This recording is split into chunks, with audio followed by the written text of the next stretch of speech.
Good morning, welcome to Morning Outlook. This is Kim speaking on Monday the 22nd of July.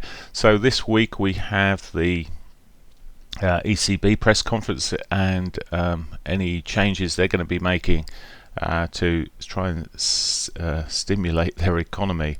So that's looking forward to Thursday. What's the euro going to do beforehand? Well, probably chop. I was talking about it last week. It looked like it's in chop mode, and well, certainly was in chop mode, and there's the potential could still break out of this range it's in, and maybe before Thursday. Wednesday we've got the French and German flash manufacturing data out first thing in the morning, and 9 o'clock we've got the European figures. So Wednesday we may get a bit of a kicker from it. For now though, well, the weekly pivot's above, and I'm sort of looking at the lower time frame, so we're going to just move back up into that sort of back towards that weekly halfway up.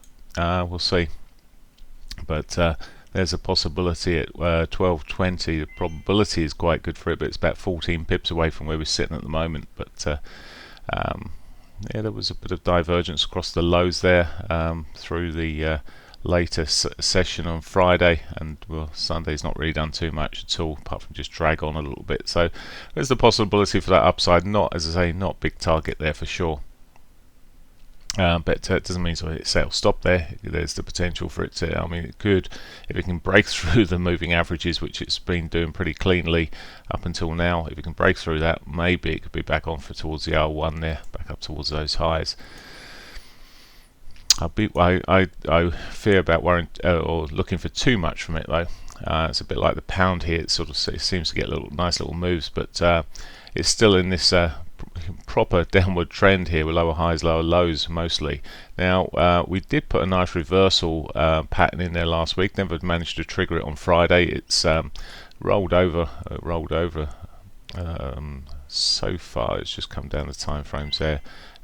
Ended up on Friday rolling over. In fact, it looked like it was going to pitch up half decently, but couldn't manage it.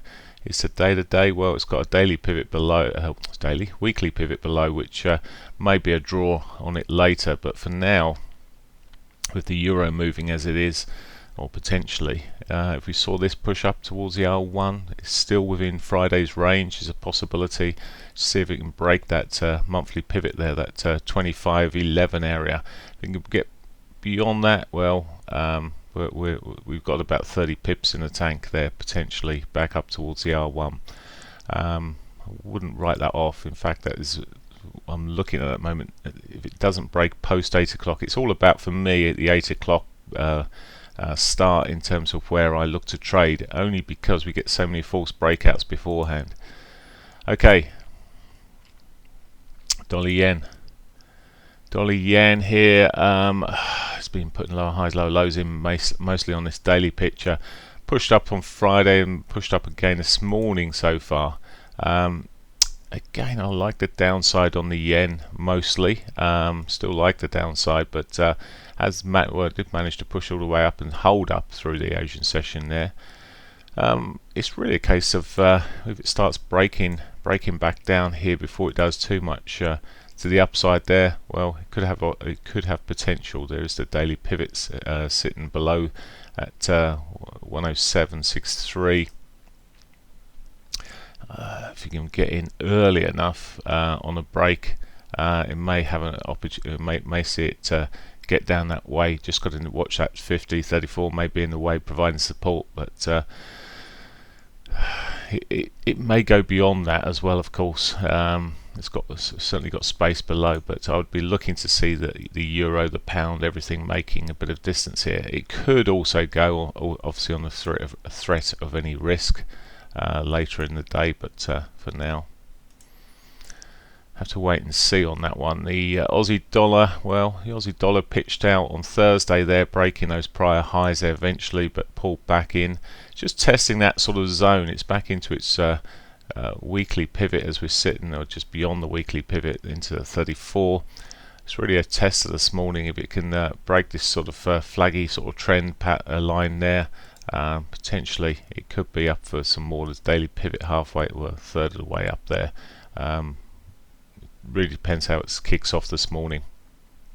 Again, it's this sort of post 8 o'clock. If it starts buying in there, it may pick up some momentum, but it tends to move better later afternoon. Often we see this sort of chop after the Asian session closes. We end up in chop, so that's why I tend to leave it alone a lot more. Canadian dollar, again, this one picks up later afternoons normally.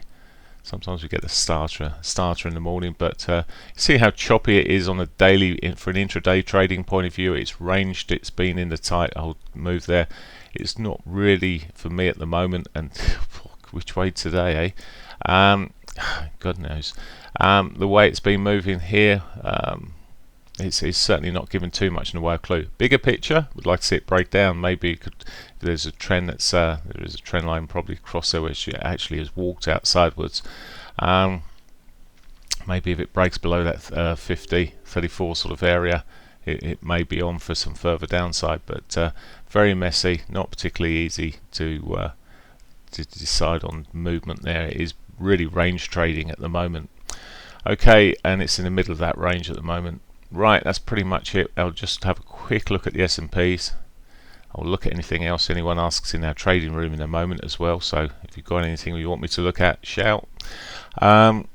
S&Ps, well, bull flag still sitting there. Big sell-off on Friday, bearish engulfing on Friday, could continue through. We still got earnings coming out, so could go either way there.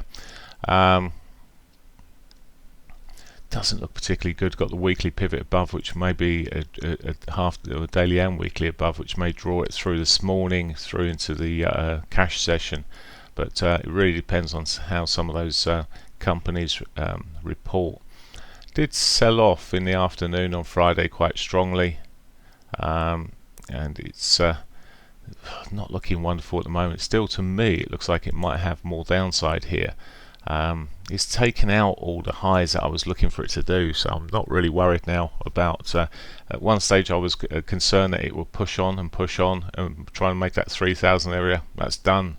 Now we're into just not worrying about what traders are thinking in terms of targets, but looking at the potential from the earnings season, and that this at the moment with this lower high looks like it could roll over later, but we'll see. Okay, that's pretty much it from there. As I say, news-wise today, I didn't say about today, but news-wise today, there's not a lot actually. 4 p.m. we got the Bank of Japan speaking,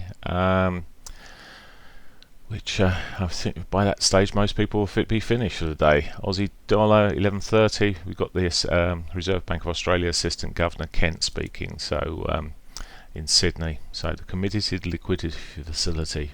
If only I could say that. I'll be all right. There we go. That's it for me. Have a great day. Bye for now.